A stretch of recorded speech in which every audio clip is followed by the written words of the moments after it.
आता शेतकऱ्यांना लोन घेणं अत्यंत सोपं झालं आहे, कारण 2025च्या अर्थसंकल्पामध्ये केंद्र सरकारने किसान क्रेडिट कार्ड या योजनेअंतर्गत काही विशेष बदल केले आहेत.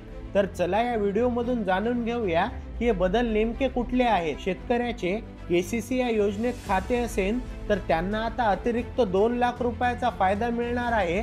तसेच देशातील लाखो शेतकरी या किसान क्रेडिट कार्ड योजनेचे लाभ घेऊ शकतील. किसान क्रेडिट कार्ड सोबतच शेतकऱ्यांना बचत खात्याचाही लाभ मिळत आहे. केसीसी या योजनेत अर्ज भरण्याची प्रक्रिया खूप सोपी आहे आणि शेतकऱ्यांना हे कार्ड 15 दिवसाच्या आत मिळते. केसीसी या योजनेद्वारे शेतकऱ्यांना 4% व्याज दराने 3 लाख रुपयापर्यंत कर्ज मिळत होते. तेच कर्ज आता 5 लाख रुपयापर्यंत मिळणार आहे. या योजनेच्या अंतर्गत शेतकऱ्यांना अनुदान देखील मिळते.